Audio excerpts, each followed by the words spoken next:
मैं PM Meena, associate professor in history, Rajesh Pilot, government PG college Lalsot. आज हमारा जो टॉपिक है वो BA part second, first paper, Delhi सल्तनत में। आज हम इल्तुतमिश के बारे में चर्चा करेंगे। इल्तुतमिश भी गुलाम वंश का शासक था और जो दिल्ली सल्तनत के संस्थापक थे कुतुबुद्दीन ऐबक, उनके बाद में जिनकी 1210 में मृत्यु हो गई थी, उनका पुत्र आराम शाह दिल्ली का शासक बना, लेकिन वो योग्य शासक नहीं था और इल्तुतमिश ने उसे गद्दी से हटा करके और स्वयं गद्दी पर बैठ गया 1211 ईस्वी में। उस समय चूँकि आराम शाह के समय में दिल्ली सल्तनत की सीमाएं घट गई और केवल दिल्ली, बदायूं, बनारस से लेकर शिवालय की पहाड़ियों तक ही सीमित हो गई। पंजाब उसका विरोधी था। कुबाचा मुल्तान का स्वामी बनकर बैठ गया था और वो उसने अपने राज्य का विस्तार करके बठिंडा, कोहराम और सरस्वती तक सम्मिलित कर लिया था। लखनौती का अली मर्दान स्वतंत्र शासक बन बैठा था। राजपूत राजा जिन्होंने मोहम्मद गौरी और कुतुबुद्दीन ऐबक ने पराजित किया था, उन्होंने भी दिल्ली को कर भेजना बंद कर दिया था और उनके प्रभुत्व को स्वीकार करने से इनकार कर दिया था। ताजुद्दीन एल्दौज जो गजनी का शासक था, वो हिंदुस्तान को अपने ही साम्राज्य का हिस्सा मान रहा था और उस पर प्रभुत्व का दावा कर रहा था। तो इस तरह से कुतुबुद्दीन ऐबक ने शासन सत्ता संभाली। उसके सामने बहुत सारी परेशानियाँ थी। इन परेशानियों का इल्तुतमिश ने कूटनीतिक से काम लिया। सबसे पहले उसने एल्दौज के प्रभुत्व को स्वीकार किया। उनके द्वारा भेजे हुए दंड, छत्र और राज चिन्ह थे, उनको स्वीकार कर लिया। ये एक उसने मात्र बहाना के रूप में स्वीकार किया, क्योंकि वो अपने राज्य में जो अन्य आंतरिक विद्रोह था उसको दबाने के लिए उसने नामात्र के लिए एल्दौज की अधीनता स्वीकार कर ली, यानी उसके अधीन मान लिया।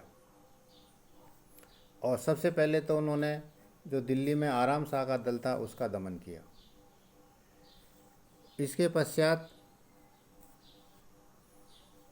उसने एल्दौज का दमन किया। चूँकि 1215 ईस्वी में ख्वारिज़म के द्वारा पराजित होकर एल्दौज ने गजनी से भागकर लाहौर में शरण ली, तो इल्तुतमिश ने तुरंत ही उसके विरुद्ध कूच किया और तराइन क्षेत्र में उसे युद्ध में परास्त कर दिया और एल्दौज को बंदी बनाकर बदायूं भेज दिया, जहाँ शीघ्र ही उसकी मृत्यु हो गई। तो इस तरह से एल्दौज की समस्या समाप्त हो गई। मंगोलों के जो ख्वारिज़म साम्राज्य को नष्ट किया था, ख्वारिज़म का युवराज मकबरनी पंजाब की ओर भाग कर आया और मंगोलों ने उसका पीछा किया, लेकिन मंगोलों ने भारत पर आक्रमण नहीं किया और वापस अफ़गानिस्तान चले गए। मकबरनी 3 वर्ष तक पंजाब में रहा और इस दौरान मुल्तान के जो शासक थे कुबाचा, उसकी शक्ति कमज़ोर हो गई और अब इल्तुतमिश ने बठिंडा, कोहराम, सरस्वती और हकारा पर अधिकार कर लिया। मकबरनी के लौट जाने के बाद कुबाचा के पास मुल्तान और सिंध ही रह गए। इल्तुतमिश ने 1228 ईस्वी में 2 सेना भेजी, एक लाहौर से मुल्तान पर और दूसरी दिल्ली से उस पर आक्रमण करने के लिए। कुबाचा घबरा गया और सिंध में स्थित भंकर किले में शरण ली।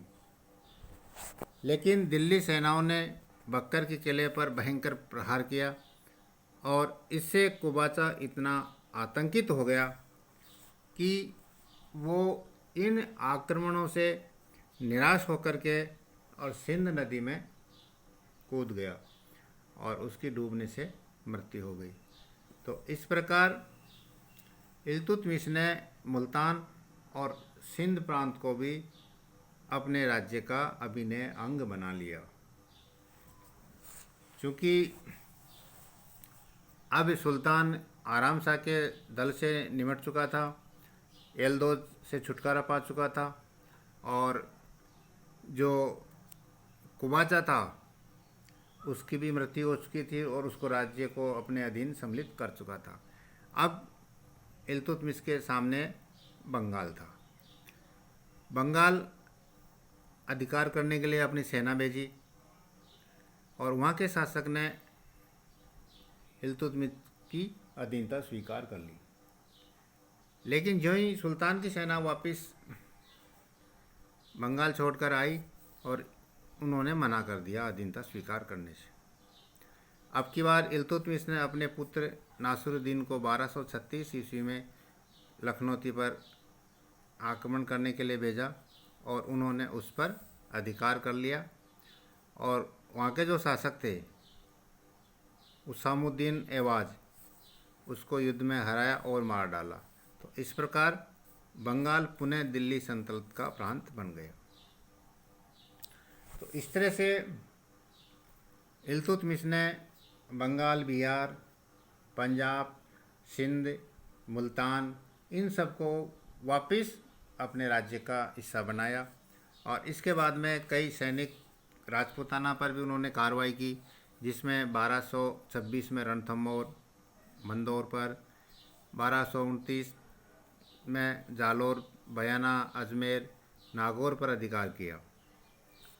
1231 में इल्तुतमिश ने ग्वालियर पर अधिकार किया। लेकिन इल्तुतमिश ने जो नागदा पर आक्रमण किया उसमें वहाँ के राजा क्षेत्र सिंह ने सुल्तान को पराजित किया। इस प्रकार से इल्तुतमिश ने दोआब क्षेत्र, बदायूं, कन्नौज, बनारस को पुनर्जीता। इल्तुतमिश ने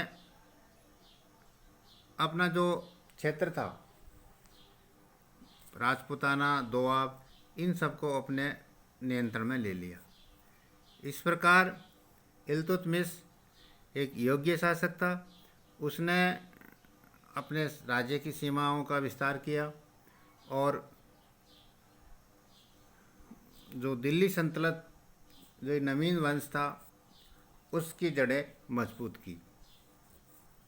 इल्तुतमिश वीर किंतु एक सावधान सैनिक था। उसने साहस, बुद्धिमत्ता, संयम और दूरदर्शिता आदि महत्वपूर्ण गुण थे और इसी योग्यता के कारण उसने दिल्ली साम्राज्य की स्थिति को सुदृढ़ किया। इसके अलावा इल्तुतमिश ने कुतुबुद्दीन ऐबक के अधूरे कार्य को पूरा किया और उत्तरी भारत में शक्तिशाली तुर्की साम्राज्य की स्थापना की। इल्तुतमिश पहला तुर्क सुल्तान था जिसने शुद्ध अरबी सिक्के जारी किए और चांदी का टका जिसका वजन 175 ग्राम था और अरबी भाषा में उसने उत्तीर्ण करवाया। तो इस तरह से मुद्रा के क्षेत्र में भी इल्तुतमिश ने बहुत महत्वपूर्ण कार्य किया। इसके अलावा इल्तुतमिश ने दिल्ली की प्रसिद्ध जो कुतुब मीनार है उसका निर्माण भी इल्तुतमिश के द्वारा ही करवाया गया। इल्तुतमिश के हम 3 प्रमुख कार्य देखते हैं।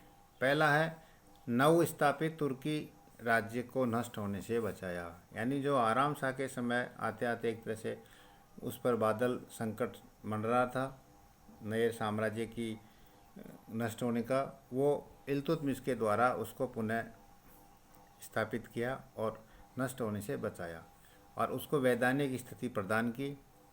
दिल्ली सल्तनत की गद्दी अपने पुत्रों पर उत्तराधिकार निश्चित करने और अपने वंश को स्थायी नींव डाला। तो इस तरह से दिल्ली सल्तनत की स्थापना तो कुतुबुद्दीन ऐबक के द्वारा की गई थी, लेकिन उसको सुदृढ़ जो स्थिति प्रदान की थी वो इल्तुतमिश के द्वारा ही